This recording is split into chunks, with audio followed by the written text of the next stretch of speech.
रानू गर्भवती थी और उसके पुराने घोंसले में कई छेद थे। अंदर उसके 5 नन्हे अंडे थे जिनमें उसके बच्चे पल रहे थे। मेरे लाल, बाहर बहुत ठंड है, पर मम्मा तुम्हें कुछ नहीं होने देगी। वही कालू कौवा अपने मजबूत घोंसले में था। अरे भाई वाह, ये ठंड है या यमराज का बुलावा। शुक्र है गोरी, हमने अपना घोंसला मजबूत बनाया। हाँ जी, पर रानू का क्या होगा? उसका घोंसला तो कच्चा है। क्या हमें रानू की मदद करनी चाहिए? जी, इस कड़ाके की ठंड में कौन बाहर जाएगा? किस्मत में होगा तो बच जाएगी। रानू देखती है कि अंडों पर हल्की बर्फ जमने लगी है। उसे अपने अंदर एक तेज दर्द महसूस होता। हे भगवान, इन नन्ही जानों को बचाना। मेरे अंदर की गर्मी कहीं कम ना पड़ जाए। रानू को अब तेज दर्द होने लगा था। उसके शरीर में जान नहीं बची थी, पर ममता ने उसे जकड़े रखा। अभी नहीं, अभी नहीं, मेरे बच्चों को अभी तुम्हारी जरूरत है। घोंसले के एक बड़े छेद से बर्फीली हवा सीधे अंडों पर पड़ रही थी। मुझे मुझे गर्माहट चाहिए, कहीं से थोड़ी सी भी आग। रानू जानती थी कि बाहर जाना मौत को गले लगाना है, पर उसके अंदर एक माँ जाग उठी थी।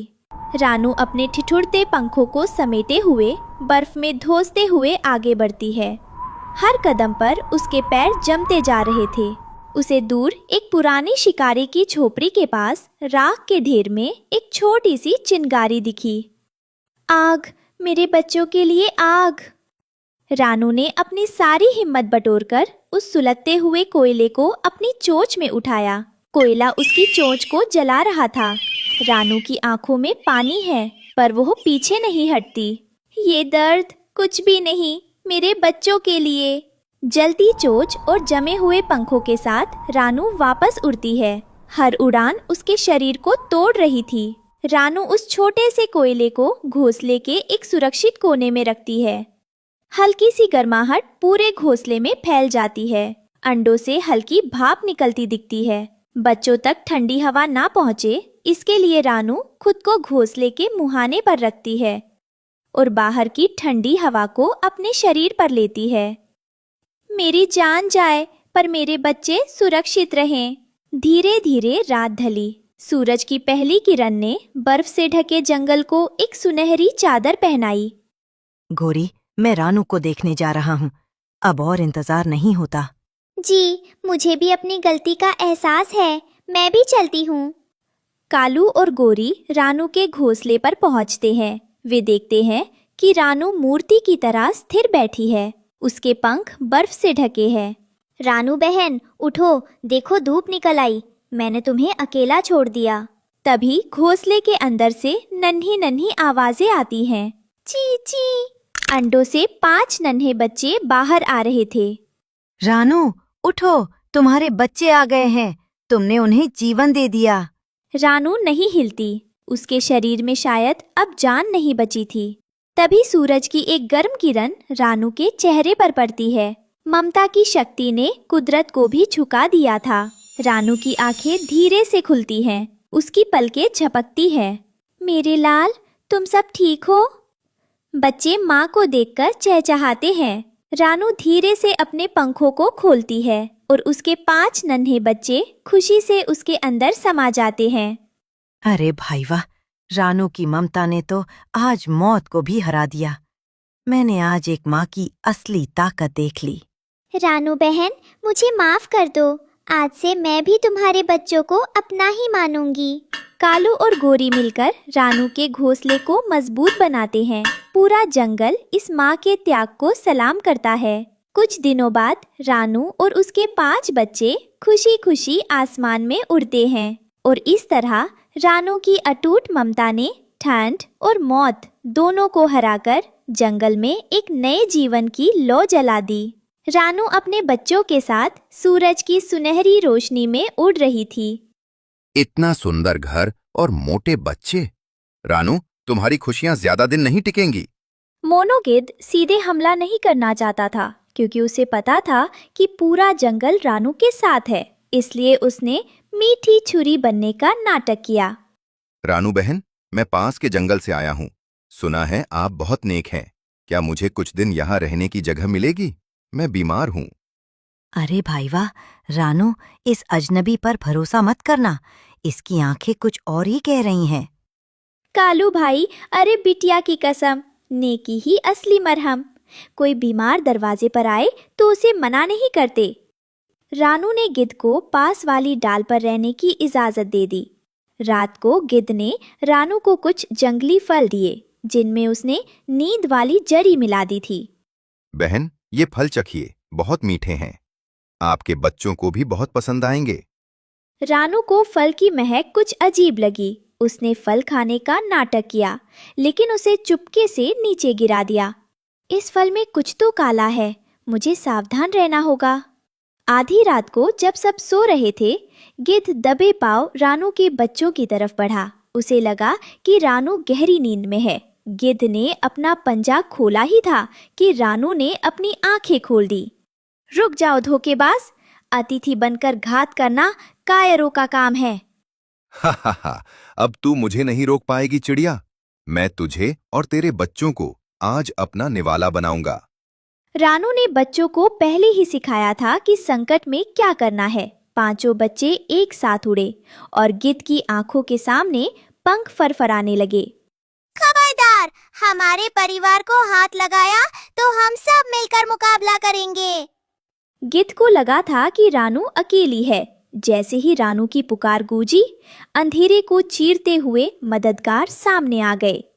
ये दुष्ट गिद्ध अतिथि बनकर साजिश करता है। तेरी इतनी हिम्मत कि तू हमारी रानू बहन और नन्हे सितारों पर हाथ डाले। साथियों, आज इसे जंगल से खदेड़ना होगा। रानू बहन, तुम डरो मत। ए ढोंगी, देख हम सब एक है, अब अपनी खैर मना। गिद्ध अपनी जान बचाकर वहां से भागा और फिर कभी मुड़कर नहीं देखा। नेकी का मतलब अंधविश्वास नहीं है। मदद जरूर करो, लेकिन अपनी आंखें हमेशा खुली रखो। अरे भाई वाह, रानू, तुम तो वाकई जंगल की रक्षक बन गई हो। रानू और उसके बच्चे खुशी खुशी रह रहे थे। तभी एक बूढ़ा और बीमार चिड़ा घोंसले के पास आकर गिरता है। वो कोई और नहीं, रानू का वो पति टुन्नू था, जिसने उसे सालों पहले छोड़ दिया था। आप यहाँ इस हालत में? रानू का पुराना पति टुन्नू अब बहुत कमजोर हो चुका था। उसकी आंखों में पछतावा साफ दिख रहा था। रानू, मुझे माफ कर दो। मैं भटक गया था। आज मौत करीब है, तो बस एक बार अपने बच्चों को देखना चाहता हूँ। बच्चे, जिन्होंने अपने पिता को कभी नहीं देखा था, उस अजनबी को देखकर गुस्सा हो जाते हैं। मामा, ये वही है जिन्होंने आपको रोते हुए छोड़ दिया था। हम इन्हें यहाँ नहीं रहने देंगे। तभी कालू और गोरी वहां पहुंचते हैं। उनकी आंखों में टुन्नू के लिए दया नहीं, बल्कि बरसों पुराना गुस्सा था। अरे भाई वाह, रानू, ये वही शख्स है जिसने तुम्हें दर बदर भटकने पर मजबूर किया। आज इसे दया दिखाना ठीक नहीं। हाँ बहन, कालू जी बिल्कुल सच कह रहे हैं। तुम इतनी भोली मत बनो। इसने तब एक पल के लिए भी नहीं सोचा था जब तुम गर्भवती थी और ये 5 अंडे अकेले पाल रही थी। इसने तुम्हें बेसहारा छोड़ दिया था। आज इसे इसकी करने का फल भुगतने दो। जो बोया है वही तो काटेगा। बच्चों, नफरत पालना आसान है, पर क्षमा करना महानता है। अरे बिटिया की कसम, नेकी ही असली मरहम। वो गलत थे, पर हम अपनी इंसानियत नहीं छोड़ सकते। रानू टुन्नू की सेवा करने लगती है।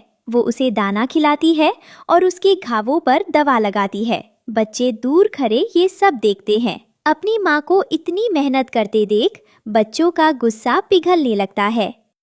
मम्मा, आप सो जाओ। अब पापा को दाना हम खिलाएंगे।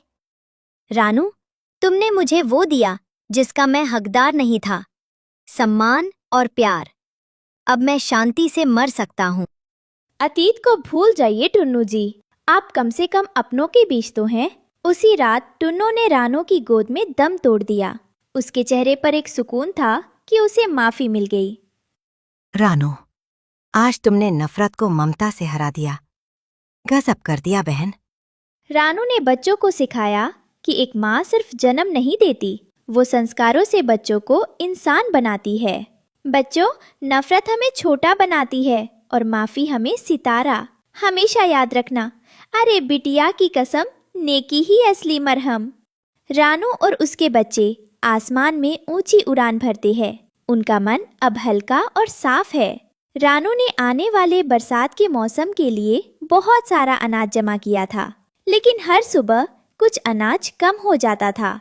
हैरानी है, घोंसला ऊपर है, दरवाजा बंद है, फिर ये दाने जा कहाँ रहे हैं?